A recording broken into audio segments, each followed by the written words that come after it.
So welcome to the On the Blue Line podcast. I'm your host, Wayne Mulder, and I'm excited to be back with you again this week. This is the interview room where I sit down with someone every Thursday and bring you their story and hopefully something actionable for you for the week ahead. Before I introduce this week's guest to you, remember ontheblueline.com. It's ontheblueline.com. The show notes pages, merchandise, really anything you could want is on there that has to do with the mission of what we're trying to do and the things that we are not only doing now, but the things that we are going to be doing in the future, plus the show notes page. If you go to the show notes page, there's more information on there than in the episode notes that you'll get with like Spotify or Apple Podcast. So definitely get in the habit of going there. You'll also have access to the video, the audio, the transcription, anything and everything that you will want to know about that episode and links to everything that was discussed. So please be sure to check it out. Other than that, let's talk about this week's guest and we will get this conversation started. So Dominic Teich, or Dom as he goes by, and Slice is his call sign. He was a fighter pilot and he uses that fighter pilot background to guide goal-oriented individuals with techniques that American fighter pilots use to ensure mission success. High-output individuals struggle with information overload. Sound familiar? So he created the largest online group of fighter pilots to guide action takers in short, impactful steps. So much that we went over just in this episode, I know is going to be beneficial to you. It's going to help you in multiple areas of your life, and I think it was just a really enjoyable conversation, including how he got the name Slice. So be sure, or the call sign Slice. So be sure to listen to that part of the conversation so you can find that out as well. Plus, I have to ask him whether or not something from the Top Gun movies is a myth. If you listen to the end of the episode, you'll find that out as well. So, without taking any more time, here is this week's guest, Dom. Well, Dom, welcome to the show. Hey, thanks for having me, Wayne. Absolutely. I'm glad we can do this. I think you've got a fascinating story and you're doing some pretty neat things. So I'm looking forward to this conversation. Cool. Let's start with some easy questions, kind of get to know you type stuff. Okay. So coffee or tea, sir? I am a coffee, specifically espresso or Americano drinker. Okay. Very good. Yeah. Now, do you add anything to it? Like, does it become like a cafe latte or? Nope. So if it's a espresso shot, I might put some hot water in it, but I just like it black. There you go. I like that. I'm with you there as well. Okay. What's your favorite place to have that drink? Usually at home, because I got a pretty nice coffee set up here. So it's just nice to sit down in the living room and watch our four little rugrats play around before school and talk to the wife when we can. We can get a word in edgewise. I'm sure, especially with four running around. Yeah. The interview I had, which is probably going to release right before this one earlier today, she had 6 running around. So it's my day for bigger families. What do you have a best or worst travel story? Best or worst? So I think my worst travel story is going to have to be when getting into Afghanistan and getting back home. The first deployment I did, they were deploying us one at a time versus with our unit. They did this back in Vietnam, and they found out that there was a lot of mental issues with, aside from a lot of the other things going on in Vietnam, but that construct was going on probably about, 10, 12 years ago, where they were deploying onesie twosies versus, hey, you deploy as your squad or you deploy as your unit. And it really messed with me because I'm alone and unafraid, right? I'm making my way to the literally the other side of the globe on my own. And, it was tough because it was, 36 hours to get in theater. There was a big layover where we were stuck in a customs room, literally a room in Germany, couldn't go anywhere.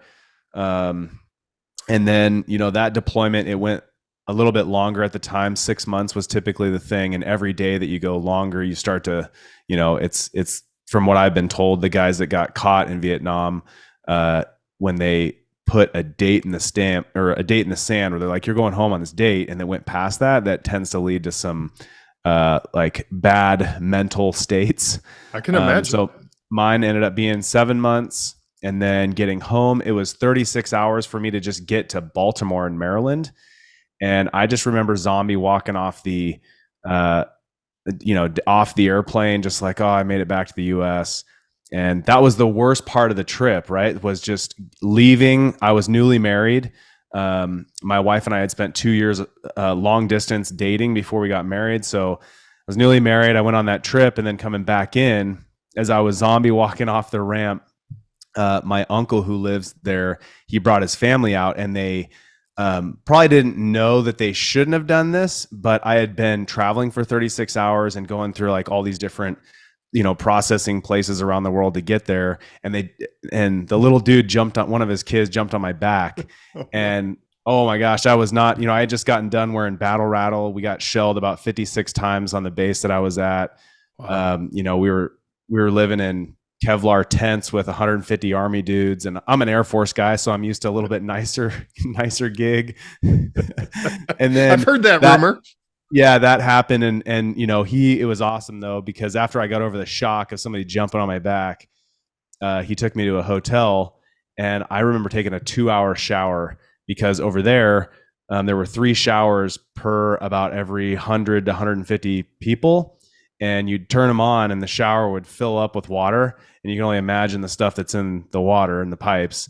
So you'd turn the water on, get wet real quick, turn the water off, let the water subside, soap up, and then rinse off. And I just remember standing in the shower back in America for 2 hours, and just like, probably not the best use of water, but holy smokes, that was where the good part of the trip happened. So I'd say the worst was up to that point, and then the best was getting home and getting back to my house. And we didn't have any kids at the time, so just seeing my wife and coming home. No, that's incredible, and it really drives home what our service members go through. Both, even something as simple, if you would, as going to and from the arena. So I would flip that on its head, and I would say the getting out the door and getting home, that's the hard part. The deployment while you're there, you're not dealing with all of the training and paperwork and all the stuff you deal with at home base. You're doing the mission. And I can definitely attest to that. When I was there in theater on both of my deployments, and then, I've been on about 35 temporary duty assignments around the world. When you're there, you're doing what you've always trained to do. And it's pretty simple, right. And you kind of get in your zone. You get your, hey, I got to get breakfast this time. I go to the gym at this time. I hit this, I fly at this time, and so you kind of get into a battle rhythm. But then it's the bookends of the trip, the going and the coming back, right? Because then you're now trying to reintegrate when you come back home, and that was I wasn't ever very graceful at that. I can imagine. I cannot imagine that I would be either. So yeah, definitely thank you for what you have done. So let me ask: do you have a favorite or most meaningful nonfiction book, and why? So selfishly, I would say my favorite own. Yeah, can I say my own? You may. Okay, so my favorite book it's called Single Seat Wisdom. It's part of, if you're watching this video, my shirt says Single Seat Mindset. So it's a business. We give all our money to charity. Any of the profits that we get from this business, we give to charity.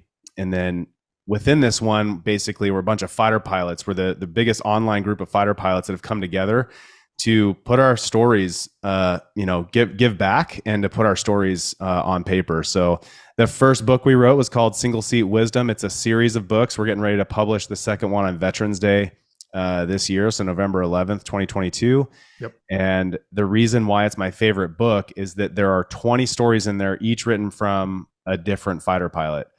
And they're short, they're punchy, they're anecdotal. Some of them will make you cry. Some of them will make you just go, man, that is so cool. I want to be, I want to be an astronaut, or I want to be a police officer or a firefighter or a fighter pilot. Like, they just make you, you go, right? And so I've written one of the stories. We now have 40 stories on paper, and but Single Seat Wisdom Volume 1. It's my favorite book because I put a ton of work and effort into it. I am the compiler of the book, and I did write a story in it. But as you can imagine, any of the police officers, first responders, there's a lot of type A personalities in those career fields, and trying to who's the chief, who are the Indians type of thing, right? Like I'm in charge, I'm the mission commander, get in line and follow me, versus like a bunch of type A personalities that want to do a certain thing, a certain way. Oh yeah. But that book is awesome because at the end of it, it gives practical life advice, wisdom, if you will, from the perspective of that fighter pilot that can be applied to, sports, business, entrepreneurship, your mindset, your life. You can read the stories to your kids. That's awesome. Yeah. Yeah, no, and that's definitely what we're going to talk about, because I want the listeners to check that out and to find it, which we're going to give the website. And of course, there is all the links below that you, the listeners, can go to. Plus, this is releasing right before Veterans Day, so definitely we want to check out volume 2 as well. Nice. So let's back up and go kind of to your origin story. Like, obviously, you were in the Air Force, or are in the Air Force. I don't know if you are or were, but tell us a little bit of your story, what brought you into the Air Force, and kind of how you got started. Yeah. So as a young kid, I was having it kind of surprised me, but we're writing. So this single seat wisdom book is for the age group. Now, granted, other people read it, but I would say it impacts the 16 to 29-year-old age group the most, that like the peak performers, the people want to get somewhere in life. And I've been getting a lot of requests for the 8-year-old to 16-year-old group, right? Okay. And the reason I say that, and the reason we started writing a book for that group, I haven't figured out what we're going to call it yet, but we're writing it, and I have 2 other buddies that are co-authoring it with me, is that was when I got in that age, right? So 7, 8 years old. When I was 7, I built a fighter jet model on my birthday with my old man. And I've always liked airplanes. We grew up on final for an Air Force base. We'd go to air shows. I got the itch to fly, right? To be a pilot. And fast forward, when I was 12, my uncle took me out to Alaska Airlines, and he put me on the flight deck when they were doing engine runs on a big commercial airliner. And you can imagine a 12-year-old kid just standing there, like looking at all the gauges. And at that point, I thought maybe it's going to be expensive. I don't have any pilots in my life. I don't have a guide. So maybe I'll just wrench on airplanes and I'll meet pilots that way and I'll fly. Okay. Well, that was a defining day where I was like, why not just try to fly these things? And so the seed had been planted. I wasn't all in on that idea or not. And, fast forward to college, I played baseball on club teams through junior college. And then I started researching how to get into an aviation mechanic school, which I did. And during that time, a counselor handed me a pamphlet, and she's like, "This is the last one. I don't know if this interests you." And it was a flight school pamphlet. So my old man and I went down to the flight school. We sat down with the chief pilot, and I just remember everything going really well that day. I'm like, this is going to happen. I'm going to fly airplanes. I don't have to work on them. I'm getting all excited. And I was a pretty quiet kid. So I'm just sitting there listening. And when the chief pilot told me how much it was going to cost, I'll never forget the look on my dad's face.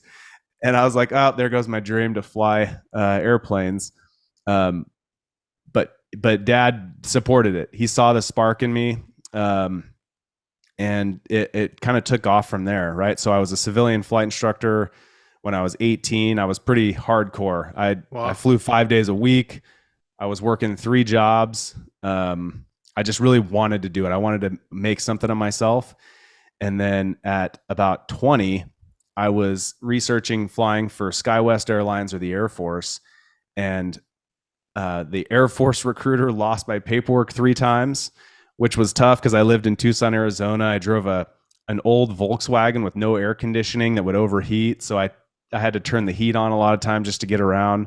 Wow. And but I stuck with it, and I got a conditional job offer from SkyWest Airlines, and then I got the officer training school spot kind of within the very short time frame. And I was like, I can always go fly for the airlines later. I might as well give this whole fighter pilot thing that I've always wanted to do a shot, right? Because it's not even guaranteed. So that's the gist of the story. There is, I think the impactful piece is you never know who you're going to impact. You never know if you're planting seeds in somebody's mind, which is why I've just gotten in this last month. I talked to that uncle. He met me for dinner, and I was like, Todd, I'll never forget that day. And he's like, my son's 12. He needs a book. And so, I'd been thinking about this for a long time, but I think we're going to write a book for that age group because That's when kids nowadays, they need a coach or a guide. With all the broken families nowadays, they may not have it, Right. but having somebody that gives you permission to try, hey dude, like go try to be a fighter pilot or be a police officer or be a firefighter. Do it. And Yeah. a lot of kids aren't told that nowadays. So No. that's like kind of my origin story. And the last thing is that as I was talking to my dad this weekend, he's like, as a little kid, you didn't really have that, I was a little bit introverted in certain situations. I was fairly athletically inclined, but I wasn't a fiery, as you could imagine, like watch Top Gun, right? Like the cockiness and edginess. He's like, you didn't have that. And the powerful piece behind that is that parents that are listening to this, teens, if you're talking to kids, you don't have to have that in order to be a fighter pilot. You can learn that. You can learn how to be, I wouldn't say arrogant or cocky. I would say confident, right? Right. So that is a huge distinction and something that I've actually been talking about a fair amount, because it's amazing the number of cops, the number of podcasters that are introverts. Even when I took the test, I was highest in the introvert scale. It's really amazing, but there is a distinctual difference between being, like you said, cocky and confident. And a lot of introverted cops can learn to be confident, to control a scene, to be in charge. And air has always fascinated me. One of my best friends is also my uncle, and he's a pilot. So it's always at commercial airlines, but it's always interested me when we've had conversations how different the two career paths are, and I'm sure they're completely different with a military path, but how different they are, and yet all the similarities when it comes to the personality and you being in control of that airplane, just all the things, especially someone in a commercial setting that's dealing with the public as well. Yeah.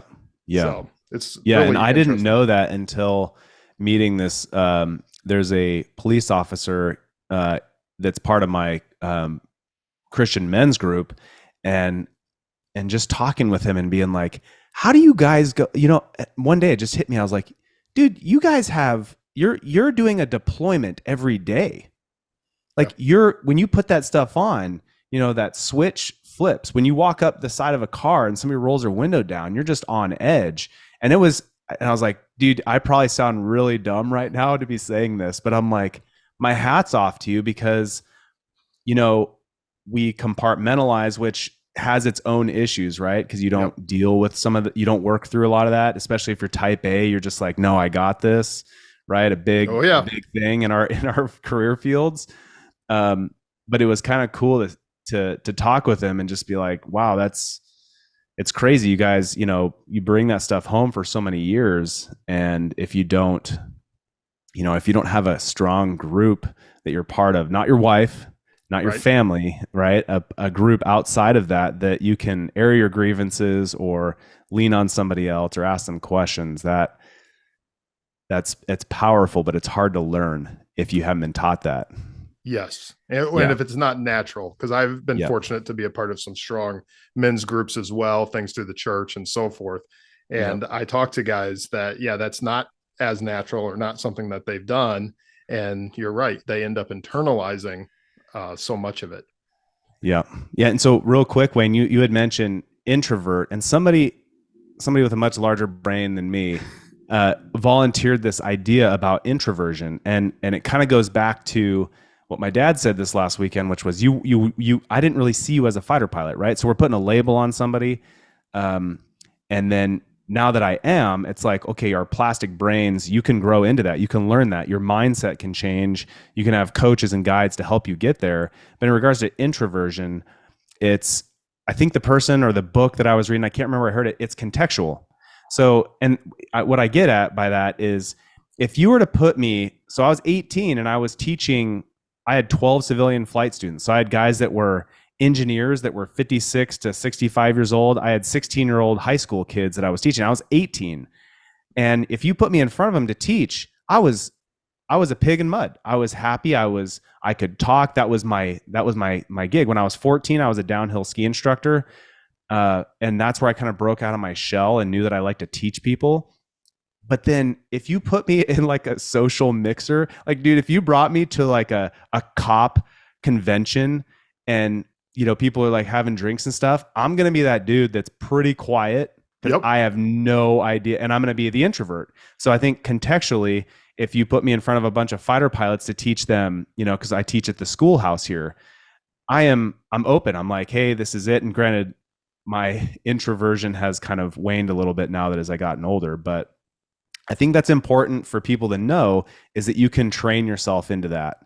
You can train yourself, you know, you put your uniform on, you're the cop. I put my flight suit on, I'm the fighter pilot, right? But that's a trained behavior. You don't have to be. There are guys, and you know them, I know them, that are, you're like, dude, that guy's a cop. That guy's a fighter pilot, like, and he's 6. Yeah. And you're like, that dude's going to grow up to be a fighter pilot, right? You know those people. I wasn't one of them. Yeah, it's funny you say that because in some ways, my family says that I had attributes that they thought someday I might get into law enforcement, but I didn't. In fact, right out of high school, I was a landscaper, so I didn't get into law enforcement till my 30s. In fact, it was I had the opposite decision, so I was deciding between the Navy and law enforcement, and I decided to go local law enforcement instead of going into the service. So yeah, well, you were in lawn enforcement. Prior to this, it was lawn enforcement. Yes, keep that grass in check. It was actually a design build, but it works. Yeah, it was a completely different field, and so internally, like if someone would have asked me, "Hey, are you thinking of becoming going in law enforcement someday?" I would have said, "I have no idea what you're talking about." In fact, the irony for me was it wasn't until I went through the academy and started being around cops, and I was like, I kind of like the boring parts of law enforcement. I like the report writing. I like the nice investigative side, and so it was actually that attracted me to it. And then I was like, I think I actually want to do this. So nice. You mentioned and touched on your teaching a little bit, and it appears that you've done a lot of different teaching. You want to touch on that a little bit, from music lessons to downhill skiing to... Yeah, and I don't know if this, I mean, it'll probably resonate with you. It'll probably resonate with a lot of people, but at least for me, until I end up being an instructor or teaching something, I find that I haven't really gotten, you know, I'm competent, but I'm not an expert at it. So teaching, you know, I really found out how little I knew. And I was a pretty good skier by the time I was 14, right? I could ski bumps. I ski all different types of terrain. And when I was 14, my uncle, it was probably illegal, but I was a hired downhill ski instructor. And I found out very quickly how little I knew about how to explain something, right? With all the different age groups. And then fast forward a little bit further, you know, I've taught some music lessons. I was this was kind of a selfish aim, but when I was in college, I would coach math prior to the class so that I could help myself learn it better. Because a lot of times as I was coaching it, I would find out what I didn't know. I also tested into math that I had no business being in that level of math. So that was kind of my way of like learning it. And then for flight instruction, in the civilian pilot world, if you don't know, typically a lot of guys will build their hours doing civilian flight instruction. So that's kind of how, you know, it's very similar to like, and doctors will hate that I say this if they're listening, but it costs a lot to go to school. It takes a while to go to school, and then just like doctors do their residency, pilots, civilian pilots, they usually teach people how to fly to build their hours before you can go to the airlines. Because I think it's at least 1,000 hours, if not 1,500 hours, to get different certifications and stuff like that. Right. To fly passengers. Yeah, that seems pretty common with the pilots that I know. That a lot of them were flight instructors at one point. Yep. And then joining the military, I've been a T-38, so that's a twin engine, 2-seat jet trainer. It's got ejection seats. It's supersonic, but it's the entry level jet to get into the fighter world. And then I've been a F-16 instructor for I don't even know how many years now, but that's been kind of the thing that. Still in? Are you still instructing?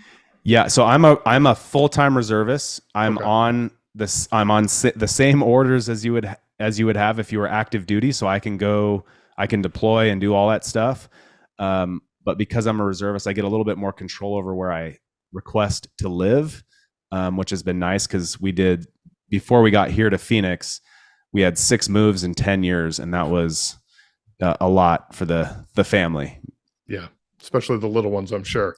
Yeah. So let's talk a little bit about what you got. So you've got a book, Single Seat Wisdom, which you spoke about, but you also have Single Seat Mindset. Let me back up and ask another question first. So Single Seat, what does that brand mean to you? Because in researching for the show, I believe you also have done a little bit in the financial world as well. Is that correct? And so that Single Seat name has kind of come along. Yeah, I'd call it the series, or the idea is, as an F-16 pilot, there's one seat in the jet. Now the F-16 does have 2-seaters. There's not very many of them. And we'll sit in the back seat just to kind of monitor a student that's maybe having trouble, or to maybe teach them how to land initially. But for the most part, you're single seat, you're by yourself. Doesn't mean that you're an individualistic looking out for yourself. However, you are the only person in the jet and you're working as a team. So that's where the single seat theme comes from. In regards to the financial world question you asked, I own, so the F-16 is known as the Viper. So I started Viper Ventures, which is basically I help fighter pilots grow proactive wealth through and minimize their taxes by passively investing in apartment communities. So we own some little community like apartment communities here in Phoenix. And I run it. So I own the business, and then basically fighter pilots invest and I run the business. And then, when we sell, there's distributions. When there's rental income, we distribute the money that way. And where the book started was that company. I wrote Single Seat Investor. That's what I'd seen. And that's why I was asking the question. And that book is basically 14 years of my notes. I went through some mind-numbing courses on how to underwrite commercial property. Like how do you value commercial property, right? So I went through a course to do that, and I had all these notes. And I found that every time somebody was interested, I'd take them to lunch for a couple hours, and it was just a lot of work. And so I was like, I'm going to write a book. I'm going to consolidate it all into about 120 pages, and that way, if somebody says I'm interested, I hand them a book. And I go, if this fits your world, read this. It'll take you about an hour or 2 hours. Pour yourself a glass of scotch or your favorite beverage. Just read through this and then call me. And not only did it weed out 95% of the people that were wasting my time before, it really honed in the 5% that really wanted to be a part of it, because it clarified my message. It told people that I was serious because I wrote a freaking book. Right. And then it gave all the examples of, we had some deals under our belt at that point. So I was more or less a proven entity at that point. So that's where it started. And then many of my roads to success deal with a lot of failure along the way. So the next 2 books, I was like, I got this. I'm not going to pay all this money to get, these other 2 books. So I wrote, and these are 2 very low content books. One of them is a gratitude book, Single Seat Gratitude, and the other one's Single Seat Scratch Pad. So the gratitude book, there's some quotes in there. It's about who I am. It's something that I would send people that I really connected with, just to say, hey, I'm grateful for you in my life. And then the Scratch Pad was a notebook that I would hand to F-16 students and just be like, this fits in your flight suit. It's a great way to keep track of your day and your notes from what you're learning. And those 2 books, when I designed them myself, they were terrible. They were bombs. They were just, I've kept them. I'm not even going to show them to you because they embarrass me. But since then, we've republished them and I've professionally designed them and stuff. So they're back on their feet. And then the Single Seat Wisdom book, like I said before, that company, Single Seat Mindset, the parent company that published these books, it started during COVID, because the students were really struggling on the shifts that we had them on. Fighter pilots learn a lot with corporate knowledge just from hanging out and talking to each other. Yeah. I would assume cops do the same thing. You're sitting in the car and you're talking to your buddies and you're learning from each other. So they didn't have that. And the class was really struggling at the time. And it started with just a weekly email to them. It was, hey, in 2 minutes or less, read this. And pretty soon there were about 30 weeks worth of content. So I put it into a blog, and then I built a website, and then I leveraged it into what we call the Competent Wingman program. So these guys can just go sign up online for free. And it is branched out to more than just fighter pilots. I had 2 Southwest airline pilots call me the other day, and they're like, dude, I'm using your Competent Wingman program on, singleseatmindset.com. This is great stuff. It's short, it's impactful, and it gives hey, do this. It's an action. If you're an action-based person, you'd love the program, right? Yeah. And then, just talking with some of my friends, I'm like, you're about to retire. Like, do you have a story? Like, would you consider writing a story less than 1,500 words? And they're like, well, yeah. And then I'm like, would you also consider giving money to a children's cancer foundation to like double your efforts? And we've done it. Well, myself, I've done it once, but I've have 39 other people that have done that. And I think we'll do one every year. That's awesome. Yeah. And you had mentioned that all the proceeds from the book go to charity, but it's to that cancer foundation, correct? Is that? It's the Anna Schindler Foundation. It's Anna Schindler actually was my cousin, and she got liver cancer at 5 years old. She battled it for 2 years and died the day after she turned 7. So my aunt and uncle, Joe and Polly Schindler, they run that foundation up in Spokane, Washington, and they basically build multifamily places near the hospital, so bigger families can come up there. They can bring their whole family up. Dad can telework, the kids stay there, and I think they're breaking ground on their second multifamily project now, where they're specialized. Polly and Joe went through it. They lived in the hospital 12 on 12 off for 2 years. Joe's a fireman by trade, so wow. It's a really, really powerful, and it was kind of cool to see the outpouring of people willing to help, not only for the project to give back some wisdom to the younger generation, but also to help monetarily with the Anna Schindler Foundation. So that is cool. Great mission, and something that's awesome. So that'll definitely, for the listeners, I'll have that linked up in the show notes. And of course, we'll have the information on the website, but that's powerful. And having seen the effects of cancer, a good friend of mine lost her 8-year-old brother to cancer. So it's, I've seen it firsthand as well. And it's a devastating thing. Let me ask you, when it comes to one of the things you talk about, and I just kind of want to short up for the listener, when you talk about fighter pilot knowledge, and how does that come to other areas of our life? How does that apply? Because some people, and the same thing in the cop world, which is kind of the way this podcast is designed around, is yes, this is something you do, but these skills that you learn in law enforcement can apply to other areas. So how is that in the fighter pilot world? Yeah. So the way that I would explain that is, I'm a very driven person. I'm very action oriented, right? And you probably have gotten that, is like, I'm willing to take 10 times the action somebody else is, even if it means I fail every single time. I'll just learn 10 ways not to do the thing. Right. Yep. So, goal oriented individuals, they tend to get frustrated with rigid structures, slow processes, long-winded programs, unnecessary protocols, right? And there's no deliverable outcome, right? So the cop world is very bureaucratic. The military is very bureaucratic. So you might ask, like, well, how does that apply? Well, fighter pilots like myself were trained to make decisions in the right order, at 800 plus miles an hour every single day, right? And what I've found, you can leverage those skills, that way of thinking, in high performance type professions. So athletes, coaches, aviators, cops, business, entrepreneurs. It all leverages a lot of the same concepts, and the way you do it are good, but we do it really fast, right? So I created this online group of fighter pilots. We call it Single Seat Mindset.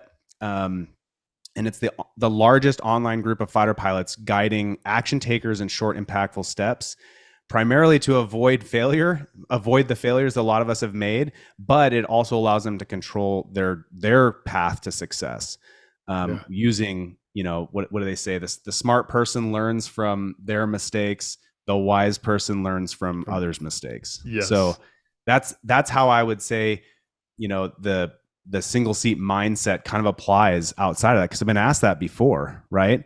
And then I talked to another guy this morning. He was a collegiate football player, and I said, dude, do you use a lot of the training, a lot of that stuff that you did up here, the mindset stuff, right? Because to be a collegiate football player, that you don't just walk into that. Right. I'm like, do you use that? Because he was in real estate. I was like, do you use that in your real estate? Do you use a lot of those concepts? And I'm like, dude, same thing. Like fighter pilot, we're very checklist oriented. So we're very, hey, this, then this, then this, but how to do it really fast. And then if something goes wrong, well, we need to do this right now in order to avoid this over here. And so it leverages really nice. And it's the same in sports too. You've seen it in the cop world as well. Hey, yeah, I'll probably sound stupid saying this, but you pull somebody over on the side of the road, right? There's your whole, all your training that leads up to even before you get to the window. What side of the car do you go to? So no, there's absolutely, that's a great analogy. And the checklist thing is something that I have brought up on several occasions, especially my uncle that I was referring to. When we talk about these kind of things, a lot of times the checklist, even though we don't formally use a checklist, we're not like pre-flighting a house or something. However, you are mentally running through a list of things, and there's so many unknowns. Just like if you guys have, I'm going to sound stupid now if I try to draw a comparison, but if you have any sort of things that can go wrong in an airplane, which Lord knows it could be everything, if that happens, what are you going to do? And same for us when we're, maybe approaching a house where all you have is what dispatch told you. Someone was screaming, the line is now blank, or the line is now dead. You get there and you've got an open door, some broken glass. What do? And now all these decisions that you got to make quickly that may result in a use of force or something like that, or may result in needing to apprehend somebody and so forth, all comes down to decisions that are made, like you said, maybe not at 800 miles an hour, but you need to make them darn quick. Well, I mean, how fast does a bullet go? Exactly. Yeah. So way faster than 800 miles an hour for sure. Yeah.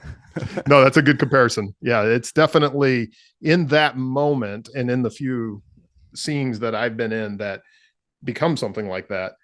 You have to make decisions quickly, and all those same, the narrowing of the senses, all those same physiological response becomes the same. And then what are you going to do? And you can use those skills in other areas of your life, like you said. Yeah.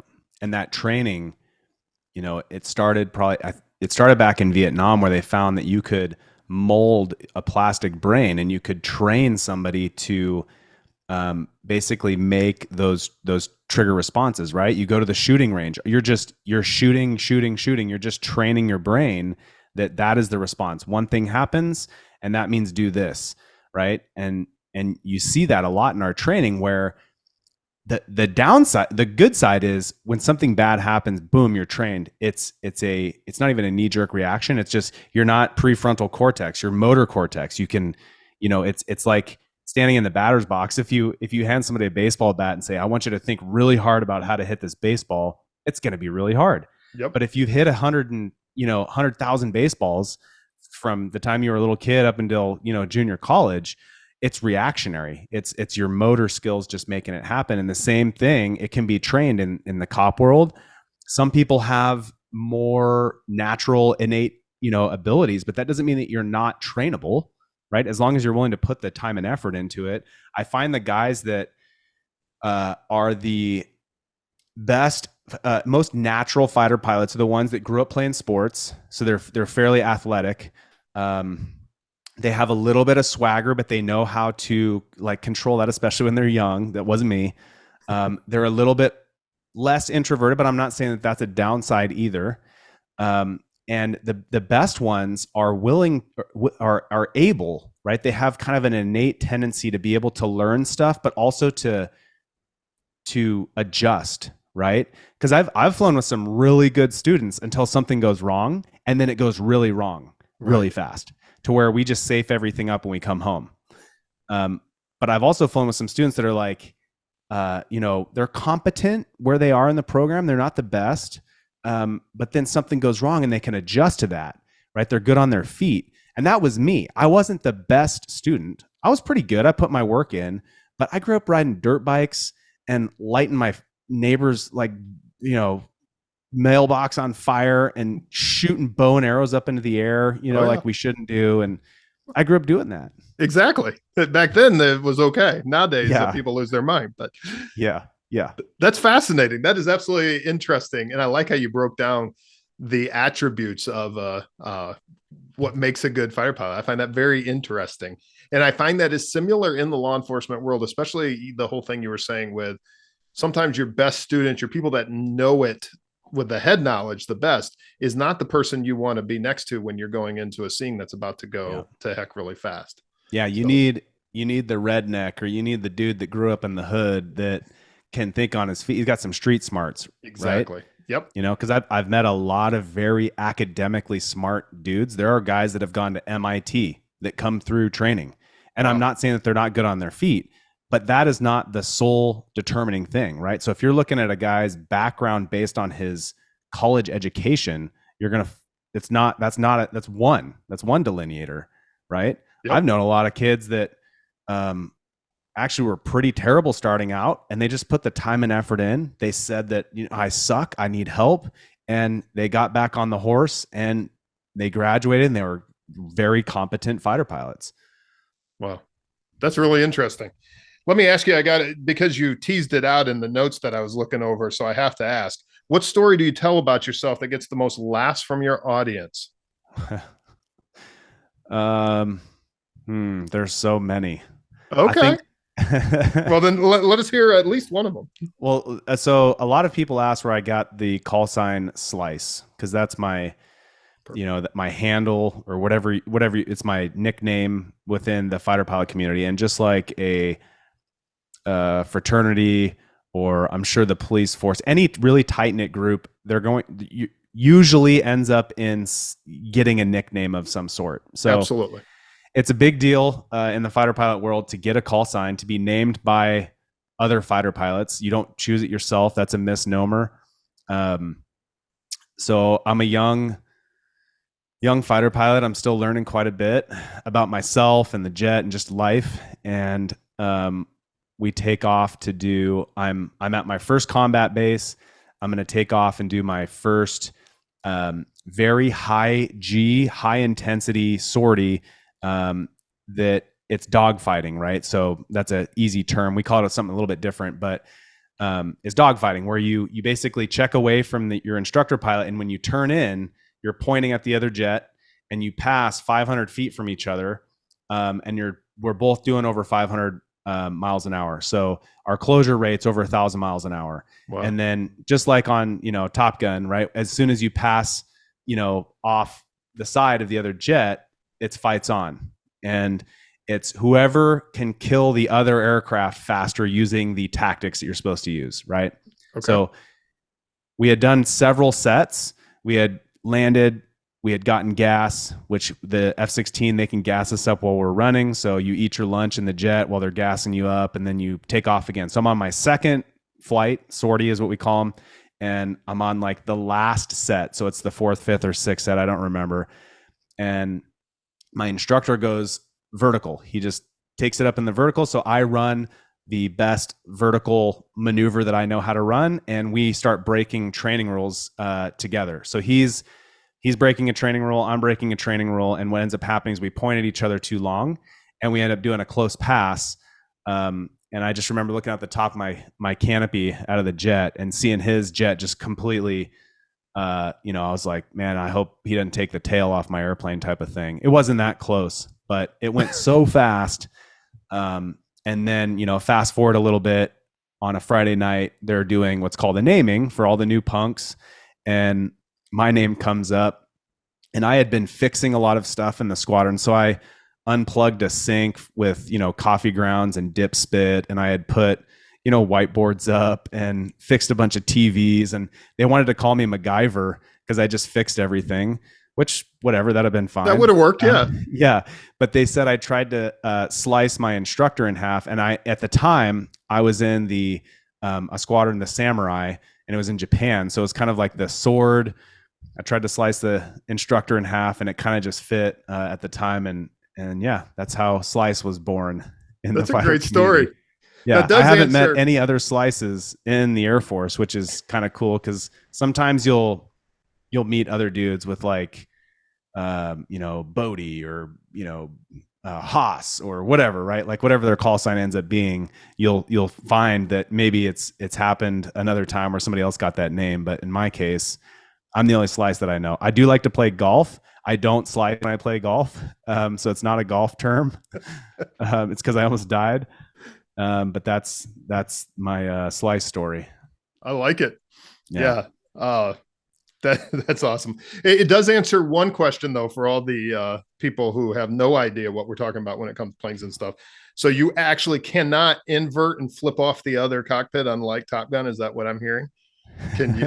You're not going to be able to see each other to flip them off, I'm assuming. You actually can do that. You can do that. Okay. Very doable. Yeah. Now, granted, would it be as stable as you see in the movie, where it's like kind of slow-mo and really, really intense like that?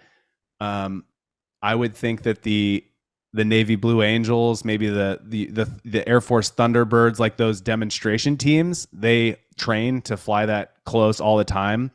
We do train to fly within 3 feet of each other, if we come back in the weather.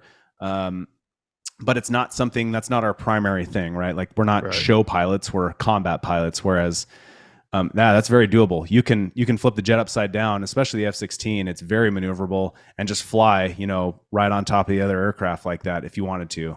I wouldn't do it, but it is possible. Well, now we know. Yeah. When I was prepping for this, I was like, I got to ask him that question. Yeah. What was your biggest obstacle and what helped you the most on this journey? I think from my vantage point, we kind of talked about it earlier. And this is going to be, I'm formulating some ideas. Like, what would I say to the 8 to 16-year-old me back in the day, right? And so it's part of the book as we're writing this and kind of formulating this, where a lot of kids have the right mindset. They're fairly driven and they get derailed when they're told by somebody that maybe is well-intentioned or maybe is maliciously trying to hurt their success rate. And what I get by that is, and you've probably seen this too, it's like, well, no, you can't do that. And I can't tell you how many times I heard that as a little kid. You can't do that. Like, your dad's not a fighter pilot. You don't have any uncles. Like, you don't know a senator. You don't know this. You don't know that. And as a kid, where it really clicked is I started some of those college classes when I was 15 and 16 to kind of get ahead. And I remember taking a class with I didn't know he was a fighter pilot at the time, but his call sign was Harley. His last name Davidson. And he was the classic, just smooth talking fighter pilot. And it was an aeronautics class. And he's like, I was like, I've been flying. I've been doing this stuff and I want to be a fighter pilot. And he goes, I will never forget it. It was like it was yesterday. He looks at me and just goes, hell, kid, I did it. You can do it. And the point being, the biggest obstacle is it's not necessarily your mindset. It's the coach or the guide in your life, right? Because you're your own hero for whatever story, whatever path you're going to take. But that second step is so important nowadays. And when there's so many negative people, there's so many people that aren't living up to their own potential, and they're not willing, because they suck themselves and because they're holding themselves back, they're not willing to let other people know that they can do that. And that was a huge obstacle, because there are no pilots in my family. There are no Air Force people in my family. Well, my Uncle Joe, I take that back. He was a firefighter, but he's a firefighter. He's not really in the Air Force. There were no fighter pilots. There were no pilots at all anywhere in my family. So I was alone and unafraid. I didn't even know the next step. And I just needed somebody to give me that second step, that coach or that guide to give me permission. Dude, do it. Right. Yeah. I grew up around a lot of really good baseball players. So I was like, oh, I can do that because it's modeled. And I had coaches and guides. Right. So I was kind of going down that path until I figured out probably the best I'll ever get is maybe like single or double A baseball. And right. And I really liked flying. So I was like, oh, I can kind of control that a little bit better. But I think the biggest obstacle nowadays, which is what I am trying to guide the younger generation with so much right now with single seat mindset, is do it, right? Like, I can be your coach and guide, And that third step is action. So you have to do that. But hey, here as a coach and a guide, read these books, listen to this blog, watch these YouTube videos, like do this stuff. I can guide you through that so you can see the end goal. But then the most important part of it is that you have to take action yourself. You have to put down your video games, stop looking at your Instagram and Twitter or whatever. I would even say kids nowadays, I'm getting to that age where the 12, 14, 18-year-old kids, they're lost. Oh, I just can't find my passion. And it's like, well, you never tried anything, right? And you don't have it. You're not surrounding yourself with anybody that's willing to tell you, go, you can do that. Yeah. No, that's powerful. The hurdle would be having the right guide or having the right coach listen to you and say, hell yeah, do that. Now, if you're blind and you want to be a fighter pilot, I'm going to request that you maybe secure a spot in a different career field. Yes. However, physical limitations aside, you can still, I heard this story about this guy. He wanted to be a professional soccer player, but I think he was a biplegic. Is that the right way? His legs didn't work. Okay. So anyways, he made a ton of money and he bought a soccer team. Oh. So there's bought still a professional soccer team. That's so right. like there's so many different ways to pave your own path. And I think, if somebody's telling you no, if I was young and I could tell my young self again, which I started to do as I got a little bit older, but it means no to that thing that you're asking to that person. And many times I would sit there and I'd say, that person told me no. Who is that person? Oh, that's a college counselor. They're not a fighter pilot. The dudes that are telling me to become a fighter pilot are fighter pilots. So listen to them, right? Like listen to the people, that are going to help you along. They're going to move hurdles out of your way versus putting them in front of you. Yeah.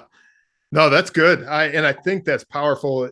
Maybe applicable a little bit to the law enforcement world, but definitely to the business world and definitely even to this podcast and things like it. I mean, I don't know how many times from people who haven't done it do I get all sorts of negative feedback about, you don't have time for that. All sorts of, is that going to become something? It's just a hobby, whatever, an endless litany of things we hear. And you're right. And what's funny is the ones who have done it are the ones that are like, yeah, you can do this. This is what you got to do. So I think that's powerful. And especially like you said, for those younger formative years, when you're trying to decide what path to take, that's powerful, powerful stuff. Well, I don't want to take too much more of your time. Let's get into a little bit about what exactly you have going on. So you have the book, Single Seat Wisdom and Single Seat Mindset. Tell us a little bit what the listeners can expect with Single Seat Mindset. They go to the website. What can they expect with what you have going on there? Yeah, so I would say I'll describe the person we help the most, and then you'll know if you're not that person, right? So singleseatmindset.com, that is your launch pad. If you're goal oriented, if you're an action taker, and if you're looking for a radically different perspective to solve life's issues. I'm talking, there's fighter pilots that have had their wives die, and there's, guys that have war stories and all different types of stories. So singleseatmindset.com, if you're frustrated, right? Like you were like me, you had the right mindset, you were taking a lot of action, or you didn't know what action to take and you need a coach or a guide. That is the intent of singleseatmindset.com. There's a bunch that's really, I'd say that would be my call to action for people that want to go somewhere in life. They don't have a ton of time to read a Bible sized book, right? Yeah. Like I have 2 or 3 minutes, maybe 15 minutes. I need this, and then I need to know what to do. So that's who we help the best. I would say don't waste your time, like to use an aviation term, on the wrong vector, right? You can become part of the Single Seat Mindset Insider Circle at singleseatmindset.com. Perfect. I will have that all linked up so the listeners can find that. Let me ask you my final question that I ask every guest that comes on here. Much of what we've spoken about today is applicable to it, but this is where I like to just zero in on one specific thing. So what is the one takeaway, the one thing that law enforcement officers can do today that's going to make a difference in their personal lives? So you're putting me on the spot here, but I would say where my life radically turned around was when I had a reversion to Christianity and Catholicism specifically. So the mind, body, spirit piece of it, the spiritual aspect of life has just been gutted so much from our culture, from our schools, from our politics, from everything, right? And when I put the spiritual back into life, things came to life, and it was non-tangible. I wasn't doing it to make money. I wasn't, I was doing it to save my soul, but the spiritual side of it, really, people will betray you or treat you poorly, but Jesus won't. He actually was a huge liberal. He loved everybody.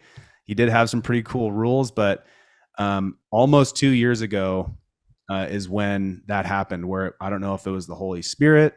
I don't know what it was, but it was something pretty powerful, and life has changed in ways that I can't even explain. And that's what spirituality does for you. You can't explain it, right? I can't put it under a microscope. I can't examine it. I can't throw science at it. It's God. Yeah. So if God isn't in your life, maybe ask him to be and see what happens. That's awesome. Yeah. And it's a personal experience, and all the science and all the, things that we can articulate never will fully take the place of that relationship. So no, that's powerful stuff. And I'm glad you said that, because in our modern times, it's something that is so forgotten, that we are also spiritual beings, regardless of our belief system. So yeah. Dom, thank you so much. We've gone over, everyone needs to go to singleseatmindset.com. I really appreciate you coming on today, and thank you so much for your time. This has been a wonderful conversation. Thanks, Wayne. Love what you're doing. Thank you. And that does it for this week's The Interview Room. I hope you really enjoyed it. Another great guest will be with us again next week. We have a great lineup for you here over the next few weeks and on through the rest of the year. So you're definitely not going to want to miss a single episode. We also have Morning Roll Call, which typically comes out on Monday mornings. However, I may change my mind, and who knows? It could come out a different day of the week. But Morning Roll Call, check that out as well. That's just me talking to you, and it gives us a few minutes to go over something, anything from news or something actionable that matters, hopefully, to you. One last favor, please, please, please, whatever service you are looking at or whatever service you are watching this on, you're listening to this on, please leave us a rating and review. 5 stars, that would be the appropriate number of stars. If for some reason it's not 5 stars in your opinion, or if it is, tell us why. We would love to hear it. I would love to get your feedback. In fact, I'm going to start reading some of these reviews on the air. I've been looking at some of the ones on Apple Podcast, and thank you for the phenomenal reviews. And thank you all for taking the time to listen to this. I hope you're really enjoying it. You all have a safe week out there, and I will see you next week in the interview room. I will see you next week in Morning Roll Call, but in the meantime, I'll see you on the blue line.